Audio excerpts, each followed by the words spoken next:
बिहार की राजनीति में अगर कोई चीज कभी पुरानी नहीं होती तो वो है नीतीश कुमार और लालू परिवार की नोकझोंक।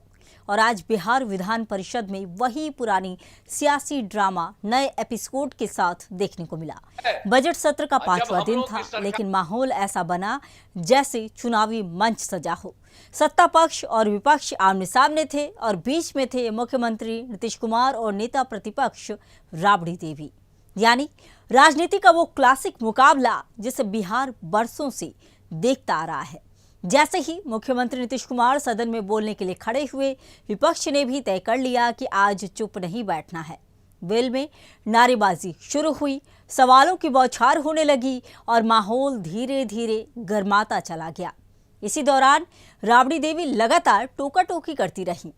अब नीतीश कुमार भी ठहरे बिहार की राजनीति के सबसे अनुभवी खिलाड़ी। कब शांत रहना है और कब तंज कसना है, ये उन्हें अच्छी तरह आता है। बस फिर क्या था, मुख्यमंत्री का धैर्य जवाब दे गया और उन्होंने वही कह दिया जो अब सियासी गलियारों में चर्चा का विषय बन चुका है। नीतीश कुमार ने अपने चिर परिचित अंदाज में विपक्ष पर तंज कसते हुए कहा कि लोग ज्यादा हल्ला कर रहे हैं। जब इनके हाथ में सत्ता थी तब कुछ किया नहीं। बयान के लहजे ने सदन का माहौल और गर्म कर दिया। राबड़ी देवी भी पीछे हटने वालों में से नहीं है। लालू युग की राजनीति की अनुभवी खिलाड़ी जो इशारों और जवाबी तारों में भी संदेश देना जानती हैं। दोनों के बीच चल रही नोकझोंक को देखकर ऐसा लग रहा था मानो बिहार की राजनीति का कोई पुराना सीरियल फिर से ऑन एयर हो गया हो, जहां किरदार वही है, संवाद वही है, बस मंच बदल गया है। हालात इतने बिगड़े कि सभापति को आखिरकार हस्तक्षेप करना पड़ा और सदन की कार्यवाही दोपहर 2:30 बजे तक के लिए स्थगित कर दी गई।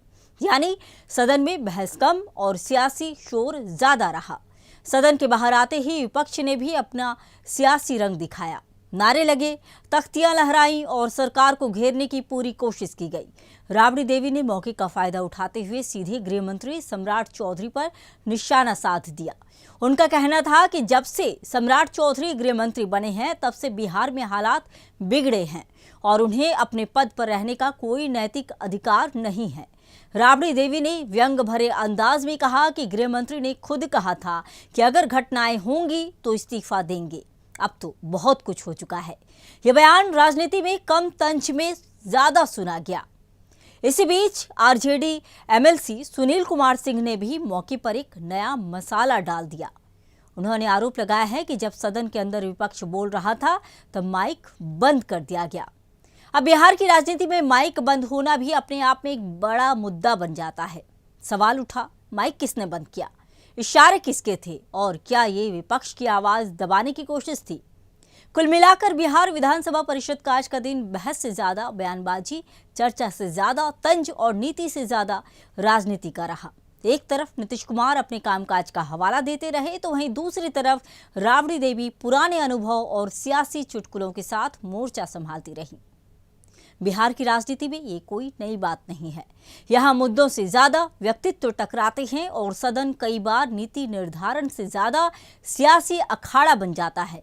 सवाल यही है, क्या आने वाले दिनों में सदन में बहस का स्तर बदलेगा या फिर नीतीश बनाम लालू परिवार की राजनीति ऐसे ही मनोरंजन और टकराव का केंद्र बनी रहेगी?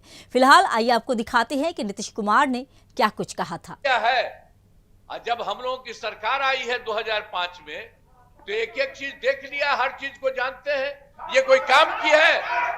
ये लड़की है, इसके जो वो हट गए कुछ दिन के बाद तहसी को बना दिया। ये लोग कोई काम चीज है?